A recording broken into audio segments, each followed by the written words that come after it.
اچھا، ایک اور چیز ہم سب کہا ہی جاتا ہے کہ ساتھ آپ صلی اللہ علیہ وسلم دنیا سے تو رخصت ہو گئے، لیکن اس طرح عام لوگ رخصت ہوتے ہیں ان کا معاملہ تو یہ نہیں ہو سکتا، وہ پیغمبر تھے، آخری پیغمبر تھے، ان کا مرتبہ مقام تو گویا وہ ابھی بھی اپنی قبر میں حیات ہیں اور وہ ہمیں دیکھ رہے ہیں، اور ہم اگر ان کی مجلس سجاتے ہیں، ان کی محفل اور ان کا ذکر کرتے ہیں تو گویا غائبانہ طور پہ اس میں شریک بھی ہو جاتے ہیں، ایک طریقے سے حاضر و ناظر بھی ہو گئے اور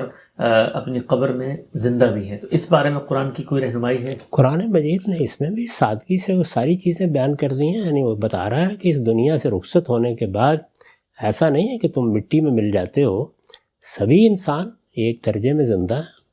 شہداء کے بارے میں یہی کہا ہے، فرعون کے بارے میں یہ کہا ہے کہ صبح و شام اس کے سامنے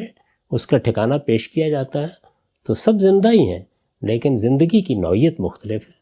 یعنی وہ زندگی جو ہمیں اس دنیا میں حاصل ہے وہ اور طرح کی ہے، وہ زندگی جو شہداء کو، صالحین کو حاصل ہے وہ اور طرح کی ہے، جو خدا کے دشمنوں کو حاصل ہے وہ بالکل اور طرح کی ہے۔ تو اللہ تعالیٰ نے سب کو بیان کر دیا ہے۔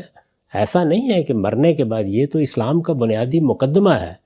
یہ جسم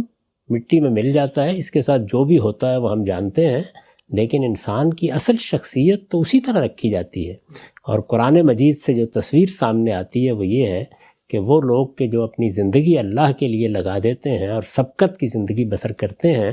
وہ اللہ کے ہاں رزق پاتے ہیں، ان پر اللہ کی نعمتیں ہوتی ہیں، اور ان کے بارے میں توجہ دلائی ہے کہ ان کو مردہ مت سمجھو، بل احیاء ولکن لا تشعرون۔ تو ظاہر ہے کہ جب یہ شہداء کے بارے میں کہا ہے تو بدرجہ اتم پیغمبروں کے بارے میں بھی ماننا چاہیے۔ تاہم وہ زندگی نہیں ہے جس کا ہم تصور کرتے ہیں،